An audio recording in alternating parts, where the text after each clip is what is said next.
Bismillahirrahmanirrahim. Assalamualaikum warahmatullahi wabarakatuh. Saya Rizda Pratiwi dengan NIM 2014030027 dari kelas MPIA, mata kuliah Manajemen Laboratorium Pendidikan dengan dosen pengampu Ibu Eci Sriwayuni MPD. Baiklah, pada video kali ini saya akan menjelaskan materi tentang laboratorium virtual. Baiklah, yang pertama saya akan menjelaskan tentang konsep dasar laboratorium virtual. Laboratorium virtual dapat didefinisikan sebagai perangkat lunak multisensori yang memiliki integritas untuk mensimulasikan praktikum-praktikum tertentu dengan mereplikasi laboratorium konvensional. Laboratorium virtual memungkinkan siswa untuk belajar melalui pendekatan studi kasus, berinteraksi dengan peralatan laboratorium, melakukan eksperimen, menganalisis eksperimen, sekaligus mengevaluasi proses yang dilakukan. Siswa dapat melihat ke dalam perangkat yang mereka operasikan melalui tampilan visual, animasi, dan representasi yang diadaptasi dari laboratorium yang sesungguhnya, sehingga dapat dikatakan bahwa dengan laboratorium virtual memungkinkan untuk menjelajahi, bereksperimen, dan belajar menjadi lebih dinamis. Kemudian yang kedua, keunggulan penggunaan laboratorium virtual. Yang pertama ada personalisasi pembelajaran. Laboratorium virtual menyediakan sarana teknologi untuk menghadirkan pendekatan pembelajaran yang lebih personal dan khusus, dengan mempertimbangkan kecepatan dan kebutuhan pembelajaran individu. Yang kedua, ada mengatasi sumber daya yang terbatas. Laboratorium virtual dapat menyediakan laboratorium lengkap dengan peralatan yang mahal namun dalam hal biaya rendah. Hal ini dapat menjadi solusi yang menarik bagi sekolah yang memiliki sumber daya terbatas, ruang, dan sarana prasarana fasilitas laboratorium terbaru. Dalam praktikum tertentu, peralatan yang digunakan terkadang sangat mahal, misalnya saja pada mikroskop konfokal. Kemudian yang ketiga ada visualisasi yang kompleks. Dengan laboratorium virtual, siswa dapat melihat apa yang tidak terlihat. Siswa tidak terbatas pada deskripsi kata-kata atau ilustrasi pada buku. Sebagai contohnya pada animasi 3 dimensi. Visualisasi grafis dalam laboratorium virtual memungkinkan representasi abstrak berubah menjadi pengalaman yang lebih konkret, yang mengaktifkan pikiran siswa dalam memahami sebuah konsep tertentu dan memungkinkan pembelajaran melalui pengalaman. Yang keempat, pembelajaran berbasis kasus. Aplikasi laboratorium virtual pada umumnya memiliki sebuah tema yang lebih spesifik. Kemampuan aplikasi untuk menghitung berbagai macam kondisi dan memberikan umpan balik atas kondisi tersebut menjadikan aplikasi laboratorium virtual dapat menjadi alternatif untuk mempelajari sesuatu secara mendetail.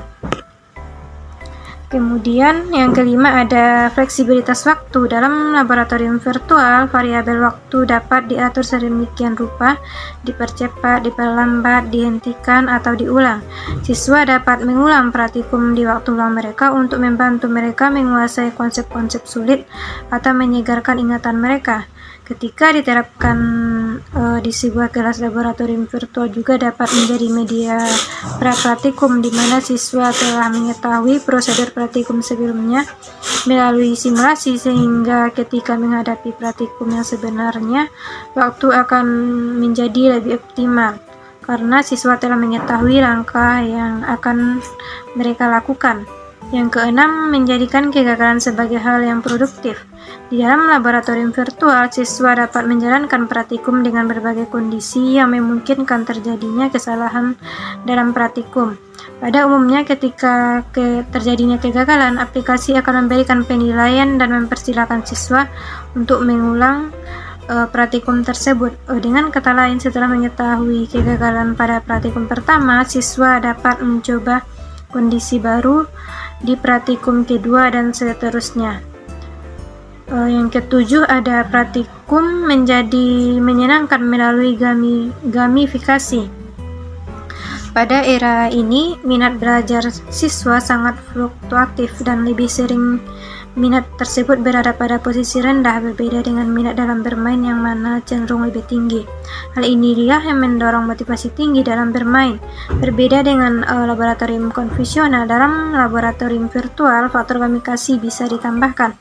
Pada tahapan selanjutnya, secara umum ketika siswa menikmati melakukan sesuatu dan menemukan subjek yang mereka sukai, mereka akan termotivasi secara intrinsik berinvestasi lebih banyak di dalamnya dan melakukannya dengan lebih baik.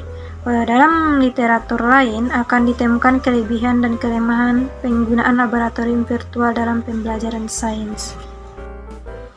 Yang ketiga, terminologi dalam laboratorium virtual. Yang pertama ada simulasi. Simulasi merupakan suatu proses peniruan dari sesuatu yang nyata beserta lingkungan di sekelilingnya. Peniruan yang dimaksud adalah menggambarkan sifat-sifat karakteristik kunci dari objek yang ditiru. Simulasi dapat digunakan untuk menunjukkan efek yang terjadi akibat beberapa kondisi atau alternatif tindakan terhadap suatu sistem. Simulasi digunakan ketika sistem yang real tidak dapat dijalankan, sulit atau tidak dapat diakses dalam lingkungan yang berbahaya, atau keterlibatan manusia di lingkungan tersebut berisiko tinggi, sistem yang sedang dirancang dalam proses pengembangan, atau bahkan sistem yang belum dibuat. Yang kedua ada imersi atau immersion atau perendaman, yang merupakan persepsi pengguna yang merasakan kehadiran secara fisik di dunia non-fisik atau maya. Persepsi dibuat dengan menyajikan pengalaman indrawi melalui gambar, suara, atau rangsangan lain dalam ranah realitas maya atau virtual reality. Misalnya, imersi dibuat dengan menempatkan pengguna di dunia maya secara menyeluruh melalui perangkat HMD atau Head Mounted Display. Pengguna dapat melihat ke segala arah dan secara psikologis akan merasa berada di dalam lingkungan maya tersebut. Yang ketiga, Augmented Reality atau AR adalah pengalaman visual interaktif di mana objek yang berada di dunia nyata dan ditambahkan informasi baru oleh sebuah perangkat untuk menghasilkan persepsi baru. Visualisasi lingkungan fisik dari dunia nyata dikombinasikan dengan visualisasi maya untuk menghadirkan persepsi baru. Dalam definisi ini, augmented reality harus memenuhi 3 fitur, yaitu kombinasi dunia nyata dan virtual, terjadi interaksi secara langsung, dan visualisasi yang akurat dalam penggabungan antara objek virtual dan objek nyata. Yang keempat, virtual reality atau VR. Realitas maya adalah sebuah teknologi yang menempatkan pengguna di lingkungan maya. Realitas maya ditampilkan melalui peralatan khusus yang memungkinkan pengguna untuk melihat dunia buatan atau maya bergerak di dalamnya dengan berinteraksi dengan fitur atau barang virtual. Yang kelima, ada mixed reality atau MR.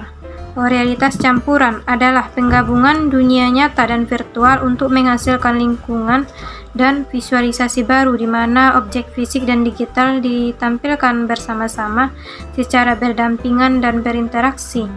Realitas campuran tidak secara eksklusif terjadi di dunia fisik atau virtual, tetapi merupakan gabungan antara realitas nyata dan realitas maya, sehingga bisa dikatakan bahwa MR merupakan penggabungan antara teknologi VR dan AR.